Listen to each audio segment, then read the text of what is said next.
Hello folks, I'm John Murphy. Welcome to On the Homefront today. Our program will be in three segments. First, we're going to begin with the good people at the Bradley Playhouse. They're opening a chorus line on August 4th, and we have the director and two cast members with us to launch the show. For the second half, we're going to have people from CLIC, the Cooperatively Licensed Community Kitchen. That is an organization that's a small business food incubator, and they have some events happening this summer we're going to talk about. And then for the third part, we're going to focus on the whole issue of maternal health care and care for the newborn. We've had a series of programs on recently about changes in hospitals in terms of health care delivery. There was a very big hearing in Hartford today. We're going to talk about the hearing and share some audio with you for the third part of the show. Right now, though, we are going to focus on the Bradley once again. It's always nice to talk about live theater right here in our region, in the Putnam area. And we have a cast member, Brenna Griswold, is with us. She plays Cassie in the cast of A Chorus Line. And sitting next to me, we also have the director. His name is Aidan Horrigan. Aidan, welcome to the show. Good to have you all in the studio. Good to be here. And now, through the magic of 21st century technology, we also have Mark Cerrone on the phone with us. He plays Zach as well in the play. And I think we have you here, Mark. Thank you very much. We can hear you fine. Okay, so maybe we'll have the director blast off with us and talk about how you came to choose this incredible material for your next effort. I guess it's your second time directing. So what made you want to jump into a piece with this kind of history? Well, we were looking at the Bradley. I also serve on the board of the Bradley as well. Right. And we were looking this year to do a theme of screen to stage. Right. So all this year's productions were originally movies, and now we're bringing things to stage. So we chose Chorus Line because it's a favorite, Iconic show. Yep, iconic. And it's just it speaks to the individuality of everyone and how we all have our own stories, which is my favorite part of the show.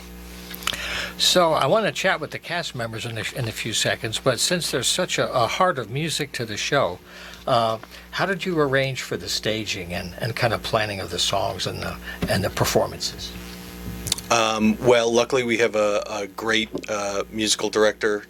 Justin Simone is with us, and he's brought us through. I think we all get the Chorus Line song stuck in our heads from time to time anyways. Sure. But then we also got so very lucky to have such a talented cast come out and audition, and we've pulled a few people in, and they are just the talent that we have has taken the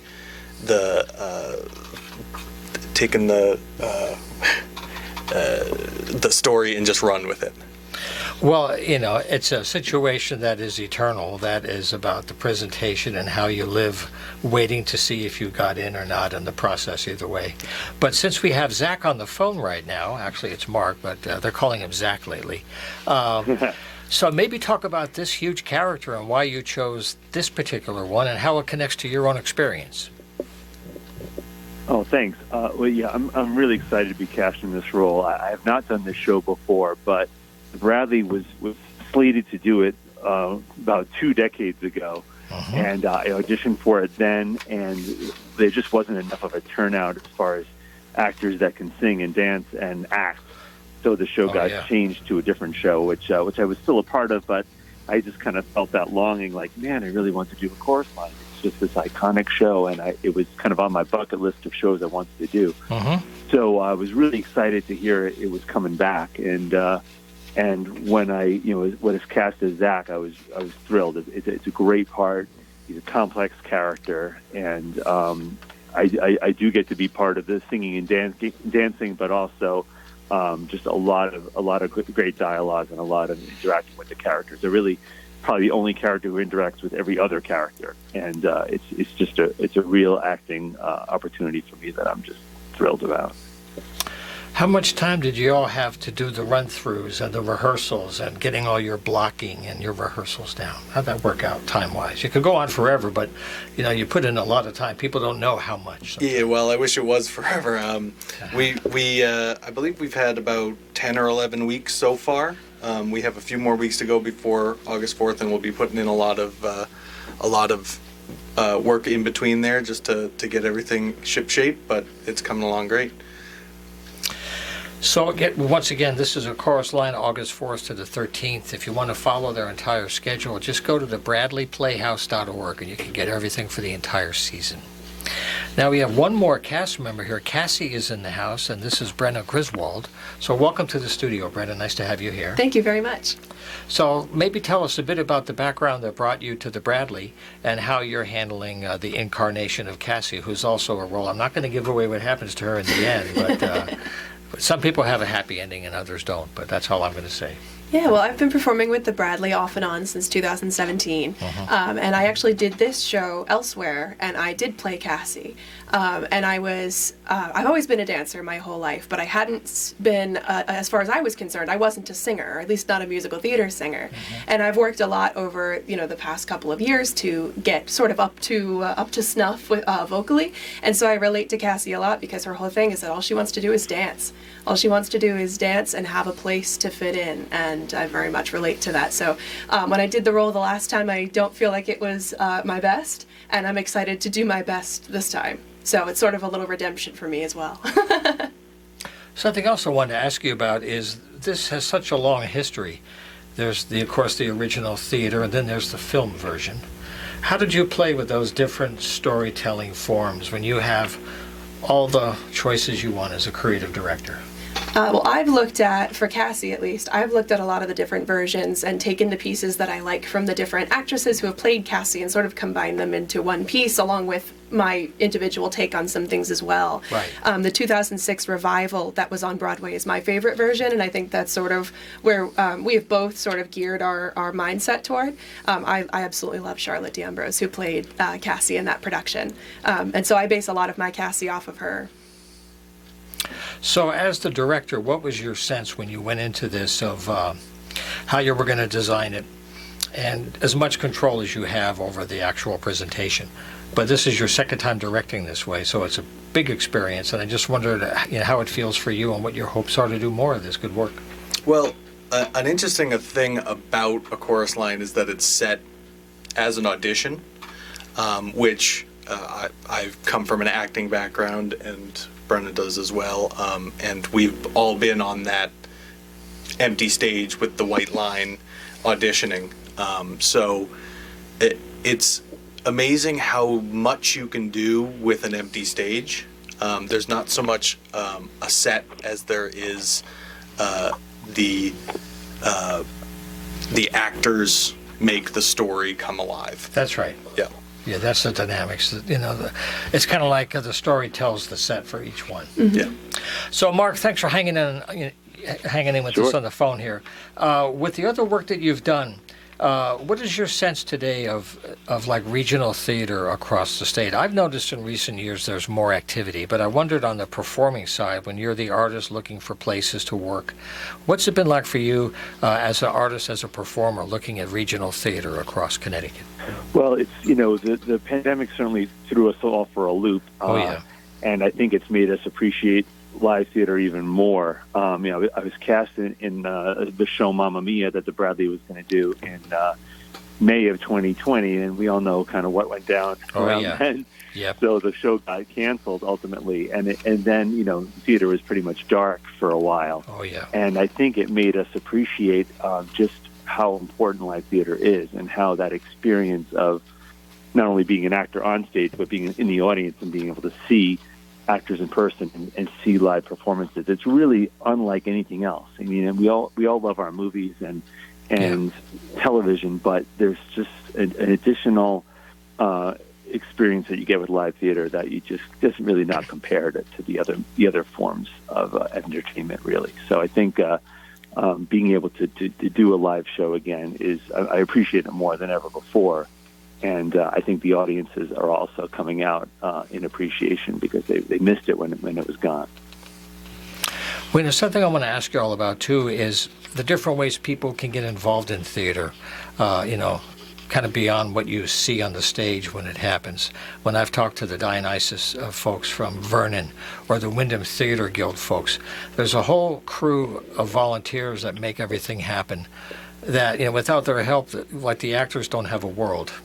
So I guess what I'm asking you in a general way is how can people get involved when they might be shy or hesitant or not think that some basic skills can be critical when you're doing theater, and that these volunteers are opportunities for you to maintain continuity? People come and go, right? And how the theater can grow and get more plays that might involve more, maybe more demanding work. Yeah, and the Bradley is a great place for, getting involved, either on stage or off stage. Right. There's a bunch of volunteer positions as well, like front of house things with ushering and box office and the concessions. But then also, if you're not so much someone who wants to start on the stage, we are always looking for people back behind the curtain, doing spotlights, running sound, moving set pieces, things like that. But there's nothing like getting on that stage, in my opinion. Yeah, and also set painters and set builders, people to work in the costume shop who have sewing skills and who don't have sewing skills, organizational skills. So there really is space for everyone in this theater, regardless of what your talents or your skills may be. There's a place for you at the Bradley. And some people don't know their talents or skills, and they find them at the, they come and they say, oh, I really like painting the set or building the set. So that goes back to the days of the guilds when there was an apprenticeship and that was your path. That was how you got into it, through those things. So maybe one last question for the three of you is, you started out the play with your initial version of what you might think it might take in its final form. Now that you're just a short time away from blasting off with it, did you have any surprises along the way, or as the jello began to set with everything and the dynamics of the flow, were there any surprises along the way or any unexpected challenges? Well, this show is very much like a puzzle. There are a lot of different pieces that have to be learned and worked on individually, and you don't realize the impact they have until all the pieces of the puzzle come together, And so it was very funny, and a lot of our actors joined us partway through the process. We had people join us, we had people leave, and so the cast has been sort of changing and developing. And so to be able to finally see some of the pieces come together and hear somebody's monologue that I hadn't heard before and realize just how funny or just how heartfelt or impactful it is. It's been not so much of a surprise. Well, I guess you could say it's a pleasant surprise to see just how the show is developing when all those pieces that may not make sense come together and finally make sense. All right. Well, just a couple of heads up for you for the rest of the season. Later, they have an evening of comedy on September 9th and November 11th. I love comedy. I go to Manchester sometimes for the Funny Bone. They have Scott Higgins and his Comedy All-Stars, a whole touring group. So that'll be at the Bradley in September and November. And speaking of theater, the Addams Family, talk about a Halloween theme, October 6th to the 22nd. One of the great romances, right? Gomez and Morticia, as only Putnam can produce, let me tell you. Oh, yes. So we'll certainly look forward to having people back later in the season for that. So any last thoughts you wanted to share? Anything else about the experience that I haven't touched on? I just think, I think the audience will come and see. The show is all about the characters. I like, as the director, I went in saying that there are no leads. This is a fully ensemble show, and everyone, it's a line in there, everyone is special. Everyone has their own story, and everyone gets to tell the story, and I think we're going to have a lot of fun telling all of those stories to the audience. And they're just so relatable as well. I mean, with this show, you'll laugh, you'll cry, you'll, hit too close to home. It's very relatable, and it's wonderful to see everything come together and have there be a story that everybody can relate to. Yeah, however you live your life, you're on that room with the white line, no matter what you think, right? And that's one of the great things about the storytelling, too. So thank you very much. I have to mention, I saw Into the Woods, and I was blown away that the band and the orchestra could continue for almost 3 hours with all that music. That's a very complicated story, the Sondheim thing. Mm-hmm. And I marveled at how they held up for those. So this is another big job. The music is really great there. So once again, thebradleyplayhouse.org is the website for all the information you need. And I'll be there. We have our tickets already. So I wish you a great run, and we'll have you back later in the year. Alrighty, thank you very much. Okay, Mark, thanks for hanging in on the phone again. No problem at all. Okay. Hope everyone comes to see the show. You'll really enjoy it. You bet. We'll be talking it up. Okay. Okay, well, thanks a lot to Matt, also our engineer. We had some new equipment set in here, and the telephone has been a little warpy there, a little Star Wars kind of stuff going on, but he kept us cool. He's unflappable, and we got the phone call in with Mark, so thanks for hanging in with that. We have a segment coming up on maternal and child care here in the area. The healthcare system is going through big changes, but first we'll take a couple of short messages. We'll be right back. Live on the home front here on WECS, WILI, I should say. Well, you know, that's a good point to make here. I'm here on Wednesdays from 5 to 6 here at WILI, AM 1400. We're also on YouTube, as you may know. And if you go to YouTube, you can subscribe. Every new show can be sent to you. And all of our 5 to 6 o'clock shows are available to you through YouTube now. So you can get it live when you can, but you can get it on YouTube anytime to keep informed with everything that's happening here. But between this show and the show I do at WECS, which is on Wednesdays from 12 to 3. We've been looking at maternal and child health care, which is going through major changes in Eastern Connecticut. Hospitals are changing what services they're providing, how you can access them. There's lots of stress right now on the health care delivery, and a major focus has been on women who are pregnant, who are about to be mothers, or the newborn. So today in Hartford, there was a big hearing with public comments at 3 o'clock about healthcare changes, and that involves Johnson Hospital. So I'm going to get some of that hearing audio to share with you here and on WECS. But what we have now for you for just a few minutes is something that I aired a few weeks ago with Susan Johnson, who is the host of one of our programs here on Fridays. It's called Let's Talk About It with Dennis Johnson. He is here with her on Fridays. And they look at issues, but she's really focused on healthcare. And in the studio with us was Brenda Bookbinder from Wyndham United to Save Our Healthcare, which is a coalition of 13 different groups across our region, all working to advocate for healthcare. So this audio is there as an introduction to bring people up to date about the bill that just got passed, what the situation is that evolved, that created such a controversy, and how we're going to move ahead in the summer after the session is ended. So we'll go to that conversation right now with Susan Johnson and Brenda Bookbinder. Well, thank you so much for having me, and I just can't thank everybody enough for all the work this community has put forth to try and address these situations. But let's take a step back to when we actually found out there was something amiss with the fact that Hartford Health had come in and kind of taken over Wyndham Hospital. And at first we thought, oh, you know, they're really helping us out here. And then as time went on, one of the things that they proposed was to get rid of the intensive care unit. And so back in 2014, 2015, right in there, they proposed getting rid of the intensive care unit. And the doctors who were there working in Hartford Health were all against it. They had a vote. They were against it. And then we had several community hearings about it. The community came out outraged that they were going to cut and eliminate the ICU, and then said, "Well, we'll have a PCU, it's kind of a temporary, or something that is not quite as often as a full ICU." And the PCU, of course, never materialized to the extent that it should have, and it really should have been there more regularly, but it's not there to the extent that it should be. In any event, so I went to Lieutenant Governor Nancy Wyman, and I said, "Look, I said, this is very strange that they've done this to us." I said, "We need to do something." So we had a 2-year task force to address how to proceed. And what we came up with the because the Office of Healthcare Access didn't really function properly because they claimed that the statute didn't cover the change that the corporate hospital was doing. So we created the Office of Healthcare Strategy to help balance making sure that all throughout the state of Connecticut, healthcare access was balanced. Right. And so that's what the duty of the Office of Healthcare Strategy is.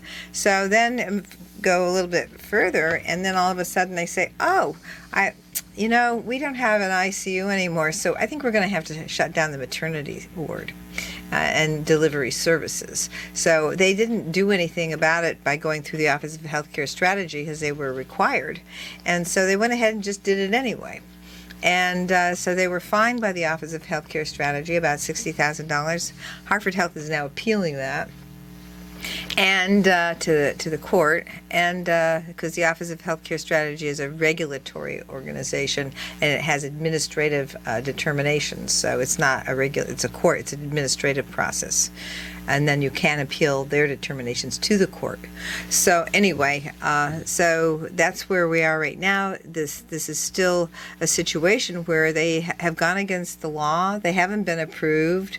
They haven't been able to fully say how they're going to remediate the changes by not having maternity and delivery services. For example, one of the things that they talk about in terms of if a change is made, what is going to be the consequence financially to all the providers and the people in the community. Well, guess what? It has a huge impact on our ambulance services here, the Willimantic Fire Department and their ambulance services. They've taken over for a lot of the things that back in the day would have been done right here in town, and there wouldn't have been a need to move people out of here and by ambulance service. Another thing that's occurred since they have shut things down and not really told people and not been maybe in compliance with the Emergency Medical and Maternity and Delivery Law of 1986, which is called EMTALA. And what they've done is they've sent people out in labor away from the hospital, and those people have had births on the side of the road. They've had head-on collisions while they're in labor. But essentially, they're sending them to other hospitals. They sent them to Bacchus, yes. Okay. So anyway, so that's kind of like the brief history. So we have been complaining, and thanks to the work of Brenda Bookbinder and the Wyndham United to Save Our Healthcare group, they've made enough fuss about this, and also the people who are working to shut down the emergency and delivery services at Sharon Hospital in Western Connecticut have made a huge fuss. And so this has caught the attention of our people in public health, and we put together this bill, an act protecting maternal health, which creates birthing centers. And I just think that this is one way to address this, because it's not just here in Connecticut. This is happening all over the country. It is. Yes. It is. Okay. It's a structural shift. Yes. And the highest level is how much of our health care do we want to privatize so that profit generation is as much a part of the mission as providing health care? Well, let me just say to you That's this. the double bind of the private sector. No? It's already privatized. Well, yeah, it's a matter of degree. No, it's Well, tell me. privatized because it's either private sector. The only two public hospitals in the state, UConn and the Veterans Hospital. Only two. Everything else is private, nonprofit. Nonprofits are corporations, Yeah. and they have the same rights as any other corporation that's private. So this is private, private, private. The only thing that's public is the rules that we make governing them. And even those are done by a private nonprofit hospital association group that writes the rules. And I tried to get a copy of the rules, and so far they haven't given them to me. Yeah, there's a pause in that. I understand. Yes, there is. that. But Well, let me- it's private. So that's we Okay. have to really make sure that everybody knows this is private business. This is corporate business. Well, that's what I'm alluding to, is at the national level, they're having big discussions about how to design the future of healthcare delivery. And when they look at huge amounts of money, how it gets used and where, then there are new decisions that can be made about how much to privatize, how much to go public. So these are long-term questions that we're in the middle of right now, which is, it's always hard to bring it up on the radio because this is about today at the end of June 2023, but this thing has been going on for several years already. Well, in the terms of insurance industry has taken over. The insurance industry Yep. has created all the networks with the hospital administrators, the providers, the doctors, the nurses. They're all not being paid very much at all compared to the administrators in the insurance corporations. Those corporations are raking in the money and nobody's watching. And there's all kinds of insurance plans that I could talk to you about, but we're not talking about that today. Yep. And I could spend a few hours on that. Yeah. But I want to bring in our other guest, Brenda Bookbinder. I've had her on the program a few times over the last couple of years up at WECS. It's good to have you in the studio Thank again. you. Good to be back, Mr. Murphy. So Absolutely. so can you talk about your work leading up to this whole process? Absolutely. In the middle of the pandemic without a vaccine, Right. the shock of hearing an announcement in the paper, a one-time announcement that the maternity unit was permanently closed, my mouth dropped. I just did not know what to do, and spoke to Susan, and she said, well, come on the show, we'll do something about it. So that's the conversations that nobody asked the community. And so the idea of surveying the community with our masks and gloves and all the protective gear started during the pandemic. And we have 13 community groups that comprise our organization. And we have written letters, we have testified. On the day of the Certificate of Need hearing, we had over 20 community testifiers for 3-minute telling their stories, telling about the impact of, not having what they had for access to a safe and local maternity unit, and the impact of not having family around, having an extra layer of stress and risk, because giving birth, it could go very simply, and it could go very clearly, and Never know. and then it can go very complicated. So, yeah. I wanted to talk a little bit about. I was at that meeting about the ICU, and I remember the community testimony, one after the other, about my life was saved because I was able to get to this ICU. Sure. We needed, and then when the pandemic hit, ICUs were needed. There was one day that there were 200 shortages of ICU beds in the state, and we had not one to give them. There was not one here. So all of that, I mean, the corporation could have just retracted and said, look, we're in a pandemic. We'll restore that to get through the pandemic, and then we'll make other decisions. But once they have closed, they close things. Well, one thing the pandemic did, painfully, is expose all the flaws or weaknesses or inadequacies in what's been designed up to now. Yes, indeed. Yeah. The former maternity unit became the COVID vaccine ward. Some of the posters were still up about childbirth, and I'm looking, I know this place. This is where I was 3 times to give birth. Okay, we're talking about the tension between corporate health and public health, and we're talking about social justice, healthcare equity and access, and equal opportunity for survival for mother and child. I mean, this is a human rights issue as big as it gets. This is not anything that we could say, well, people won't have birth, they'll just go elsewhere. People will be having birth. They have for the 87 years until it was interrupted. This would have been the 90th year, with Edna Guile on April 25th, 1933, being the first birth at Wyndham Hospital. 8 women joined her the next day from St. Joe's, and they celebrated. And this was a community hospital built by the community with community funds during the Depression. And that's just so awesome about ownership and investment of a community in its health care. And we're so far from that now. We keep hearing that it's not safe to deliver, the numbers are dwindling, women are choosing to go elsewhere. That's the narrative we're hearing from Hartford Healthcare. We know that the structure that supported healthy and local childbirth was sent away. It was consolidated and regionalized away from Wyndham. And all the promises of having enhanced services close to home did not happen. So 400 births in 2010, Bacchus and Wynn equal numbers. We now have 800 at Bacchus, and we're down to 60 emergency room births. I don't know how many side of the room births, but we have days that the Lifestar helicopter cannot take off. Weather. Sure. They can't, and these are ones that need NICUs, and there is no NICU at Bacchus, and so what do you do with a complicated birth that needs a NICU and you can't get there? Say what a NICU is, please. Yeah, there's some lingo there. I just lost it. I was going to ask you. Neonatal intensive care unit. There It's an you ICU for new babies. Okay. Thank you for asking. Babies in distress. Serious Babies in distress. And I listened to an expert on the birthing centers idea, and they said that about 80% are uncomplicated births. These are ones that can be handled in a birthing center by a doula, a midwife, other professionals that are there, and could be same day. And I have a new granddaughter who was born that way in 3 hours, and an hour and a half later went home. So she had an uncomplicated birth. It was a wonderful experience, and it was a birth in water. So they're able to, yes, they're able to do that. What happens if someone, Tori Bowie, the Olympic athlete, in her 8th month, lost her life to eclampsia and lost the baby's life? She's a woman of color. I mean, these kind of complications may be staved off with really good prenatal care at a birthing center.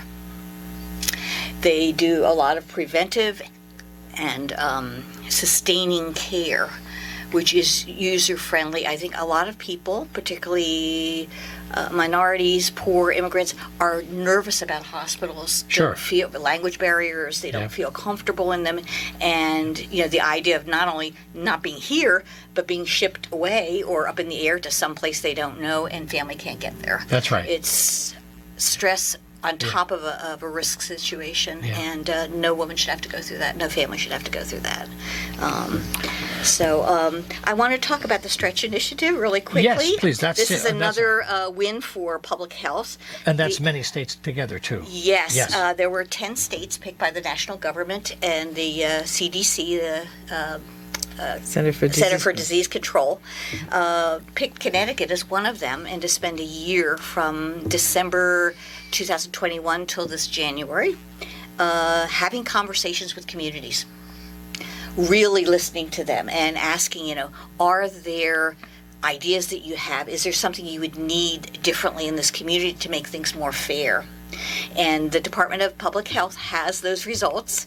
We're waiting to get the report from that, but they're looking at a possible level 2 of that. Sure. Of the Connecticut DPH and OHS and a couple of other agencies to continue talking to communities, which is really just a wonderful thing. STRETCH stands for Strategies to Repair Equity and Transform Community Health. And that's what we're talking about. Well, I want to thank Susan Johnson and Brenda Bookbinder for being here today. We'll be able to have them back in the future as things move along during the summer and the fall. But I thank you for your good work, and we look forward to continuing our conversation. Thank you so much. It is an honor to be part of this community and the communities of the greater Windham area, and for all the women and families that are looking for the help that we're fighting for. So Right. We're with you. Okay. Alrighty, that was a segment from a program we had here a couple of weeks ago, an edited highlight with Susan Johnson, our state representative of the 49th District, including Windham, State Deputy Majority Leader, as well as Brenda Bookbinder. She's a member of a coalition of 13 organizations called Windham United to Save Our Healthcare. That is the name of their Facebook group if you want to stay in touch with their group. They had a hearing today in Hartford dealing with Johnson Memorial Hospital and similar changes being proposed there. So this is a conversation that I'll share with you periodically throughout the year to track healthcare, which is a really important issue for all of us here on the program. Okay, well, we have some time left today. I want to share some notes and news with you. If you get out a piece of paper, there's some information for you. I should mention that we have a new copy of Neighbors out right now. It's a wonderful resource. It's a publication that we have throughout the year. This is the summer issue for July and August, and it covers all 22 towns. It's available for free. If you ever miss a copy in print, you can always get it online at neighborspaper.org. I'm sorry, neighborspaper.com is the website, and they have an archive of all previous issues. It's got lots of good information. You can plan each month well in advance. That's neighborspaper.com. But I do have some things to let you know about. The folks up at the Mansfield Downtown Partnership, they have their summer concerts in the Square Series going through July on Thursday nights from 6:30 to 8 p.m. up at Betsy Peterson Square at the Turnaround at 195. And for the 13th of July, it's Seth Adam. For the 20th, the Awin Family Band, and the series ends on July 27th with the Funky Dogs Brass Band. That's Thursday nights at 6:30 up in stores. Now, also, I'm very happy to have the Poetry in the Park series back at the Julia de Burgos Park. They had the first gathering on June 22nd, and the next one is Thursday, July 27th at 6:30, right here in town, about a mile and a half from our studios at the corner of Jackson and Curbstone Way. And this particular gathering will feature Allison Myers and Antoinette Brimbell. Allison was here, as you know, for many, many years. Everyday Books, a wonderful writer, a very big part of our community for a long time. It'll be very nice to have Allison back here in the area. So that's with everybody else in that beautiful park for Julia de Burgos, the 27th at 6:30. The Wyndham Theater Guild has just received a $50,000 grant to help them with their facilities and presentation. It's a great regional theater group, and they're going to kick off a new season July 28th with Young Frankenstein, a musical comedy. It's a hoot of a show, a lot of fun, a lot of ways to ham it up in style and pay honor to Mel Brooks as well. That'll be the 28th. They'll be here in the studio later this month on the 26th. We'll have the director there and some cast members, and they'll talk about who got to be Peter Boyle in the Young Frankenstein. But that's Wyndham Theater Guild coming back. It'd be great to have them in the house. It starts the 28th and goes again to August 12th. Earlier, we mentioned before, we have a chorus line at the Bradley Playhouse, August 4th to the 13th. Go to thebradleyplayhouse.org and you'll get all their information on that. And also for the summer, this program was just renewed from the state legislature. It's called the Connecticut Summer at the Museum Program. It was signed into law by Governor Lamont again this year. It means you can have kids under the age of 18. If they're accompanied by one adult, they get in free to most museums across the state all summer, running through September 4th. So if you want to search on this to find out the museums, just put in CT Summer at the Museum.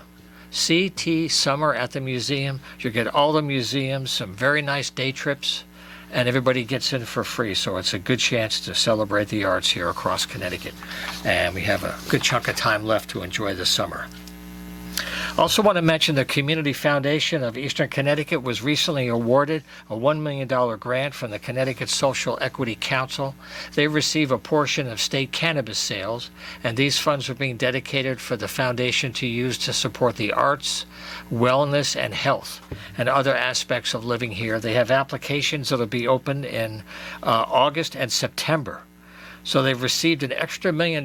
They were the only community foundation to get this extra money. So it's a great opportunity in our part of the state.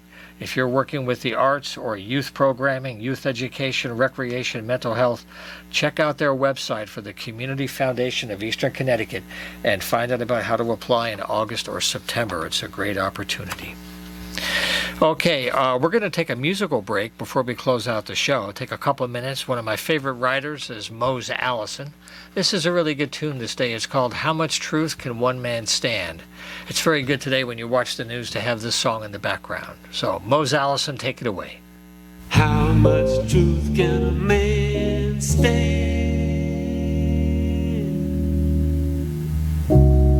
Sitting by the ocean,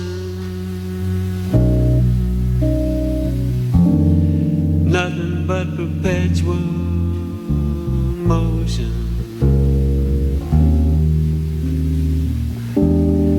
Finger painting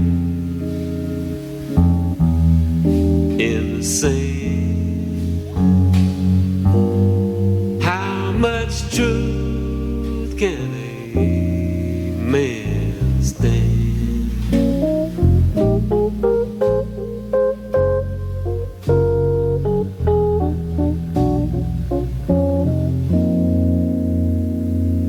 How much truth can a woman stand?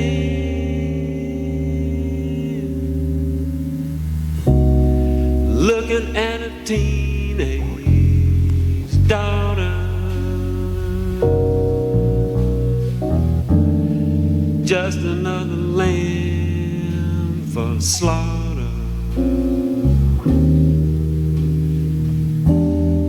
15 years with a blind man. How much truth can a woman stand?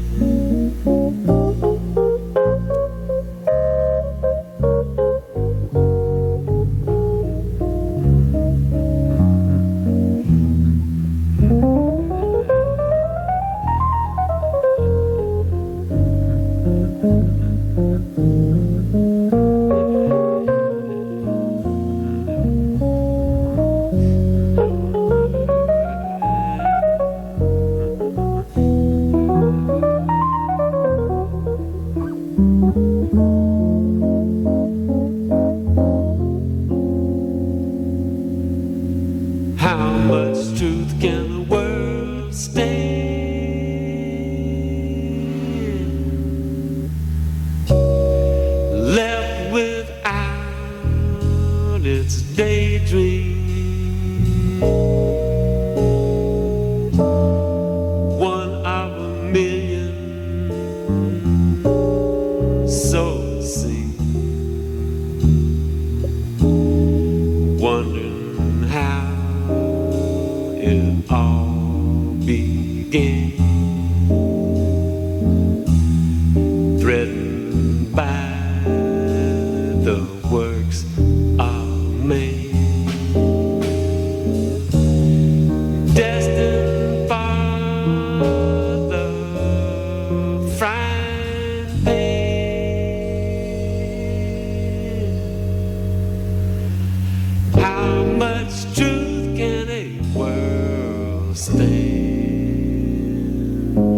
Okay. Mose Allison, thank you very much. It's one of his best albums called Western Man. If you like that song, he's got a bunch. Some food for thought with a little love, tongue-in-cheek, and a little cold observational humor. Thank you, Mose. A couple of more items I want to mention too. If you want to get involved, use the email. It's john@humanartsmedia.com. I'm getting stuff all the time that people want to have announcements. If you want to come in here and share the story, what I have here really is a storytelling engine. Each week we open the doors, and it's really about our guests. If you're on the show, we're on YouTube. If you're watching us, hello. You can get a link to share your story in your own media. So it's kind of where we're becoming a resource for you to become your own media production. So we hope you can do that. Just use email to join, john@humanartsmedia.com. So before we go, I want to give you two more announcements about work in the field. One is about a folk and traditional arts community impact coordinator. So this is 15 hours a week of work for somebody who's connected to folk music and traditional arts, and they want to connect with traditional communities across Eastern Connecticut. So the deadline to apply is Monday, July 31st. If you're a folk musician, or if you're tied to traditional arts, this might be an opportunity for you. Or maybe you know someone. So have them contact the Cultural Coalition serving southeastern and northeastern Connecticut. I'll give out their website in a second. The other one is there's some grants coming up here. The Connecticut Humanities Council has a quick grants program. The deadline is August 4th. They have a program for the National Endowment for the Arts called Our Town, about bringing art to local towns and cities. That deadline is August 3rd. And the last one is from the New England Foundation for the Arts. It's called the New England States Touring Grant. That deadline is August 1 for all the 6 New England states. So if you want to find out more about these opportunities, go to the Coalition's website.